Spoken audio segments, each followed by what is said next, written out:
For a lot of us, owning a home is the ultimate dream, right? It's like the biggest symbol of making it. But what happens when that dream is actually built on a foundation of lies? Well, today we're going to pull back the curtain on the super high stakes world of mortgage fraud. We'll get into the serious ethical lines that are crossed, and believe me, the costs are just devastating. Okay, let's just jump right into the consequences because they are huge. This is not some tiny slap on the wrist. We are talking about a maximum fine of $1 million.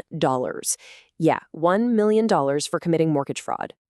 And hey, if a cool $1 million fine doesn't quite grab your attention, what about this? 30 years. That's the maximum time you could spend in prison. I mean, we are talking about serious, life-changing consequences. All right, so here's how we're going to break this down. First up, we'll look at why this is $1 million crime. Then we'll get into the two kinds of lies, because they're not all the same. We'll compare fraud for a house with the much darker fraud for a payday. And to wrap it up, we're going to crack open a scammer's playbook to see exactly how these things go down. So, Section 1, $1 million crime. Let's really get a handle on the landscape here. And look, when we say $1 million crime, that's not just some flashy title. It's for real. These are not minor slip-ups. They are serious federal crimes that get investigated by a very specialized division of the U.S. Treasury. And that division, it's called FinCEN, which stands for the Financial Crimes Enforcement Network. These folks handle some super complex financial crimes. But when it comes to mortgage fraud, they've actually boiled it all down to just two main categories. And what separates them? It's really all about one simple thing: why someone did it, their motive. Okay, so that leads us right into our next part, the two kinds of lies. This is really where we get to the ethical core of all this. It's all about the why. What was the motive? Because that's what makes the difference between, say, a desperate home buyer and a full-blown organized criminal. So here they are, side by side. It really all boils down to the motivation, right? On one hand, you've got fraud for property. Think of this as a borrower, maybe lying a little on their application because they're just desperate to get into a house they can call their own. But on the other hand, you have fraud for profit.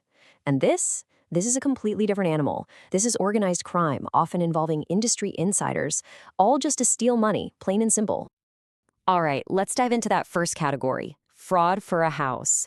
You can totally see how someone might convince themselves this is just a little white lie to get their dream home. But like we just saw with those penalties, the trouble this can lead to is anything but little. So the official definition here uses this big legal phrase, material misrepresentation. All that really means is you either lied about something important or you deliberately left something important out. And the whole point was to trick the lender into giving you a loan that, let's be honest, they probably wouldn't have given you if they knew the real story. And here's what that actually looks like in practice. I mean, it can be anything from faking a gift letter from a relative to, well, lying about where you work. People alter their bank statements, they mess with their W-2s and tax returns, or maybe they just forget to mention all the credit card debt they have. Each of these might feel like a small thing in the moment, but every single one is a federal crime. Okay, let's flip the coin over now and look at the other, much darker side of this. Fraud for a payday. Here, the goal isn't getting a home. It's about cold, hard, illegal cash, and you know what? It's almost always an inside job. So the key phrase here is complicity of industry insiders. That's the defining feature.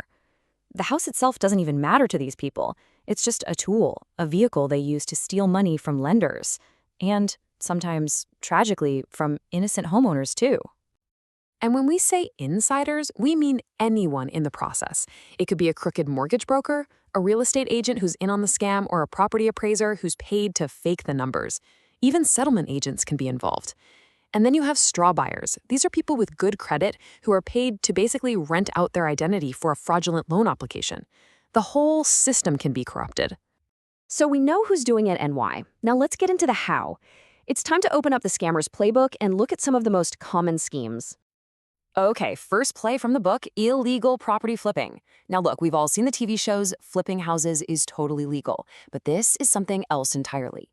The illegal version depends on one single critical piece of fraud, a bogus, superinflated appraisal from a crooked appraiser. It works like this. It's pretty simple, really. Step 1, the scammer buys a cheap property. Step 2, they get their buddy, the corrupt appraiser, to write up a report saying it's worth way, way more. And step 3, they immediately sell it to a straw buyer for that new fake price. The crooks walk away with a cash difference, and the bank is stuck with a loan on a property that's not worth nearly what they think it is. All right, next up, we have a scheme that's just as wild as it sounds, the air loan. I mean, the name says it all. The fraud here is 100% complete. The scammers make up a buyer, they make up a property address, everything is fake except for the loan money they get. It is literally a loan based on nothing but thin air. There's no house, no collateral, nothing. Now, this next one, this is a true nightmare for any homeowner. It's called a deed scam. Imagine this. A criminal steals your identity, forges your signature onto a new deed, and then goes down to the county office and legally records themselves as the new owner of your house. Just like that. Then, they take out a huge mortgage on your now stolen property, grab the cash, and disappear. And finally, there's one that's a bit more subtle, but just as illegal. It's called a silent second mortgage. Here's the deal. A borrower takes out a second loan to get money for their down payment, but, and this is the key part, they don't tell the main lender about it. It's silent. By hiding that extra debt, they're making themselves look way more financially stable than they actually are. It's all a financial illusion.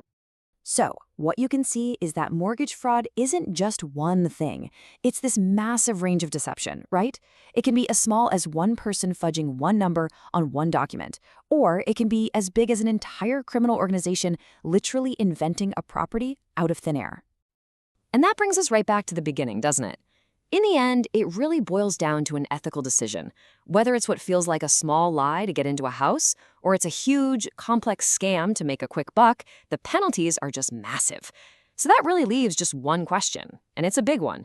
Is any lie, no matter how small you think it is, worth that kind of colossal risk?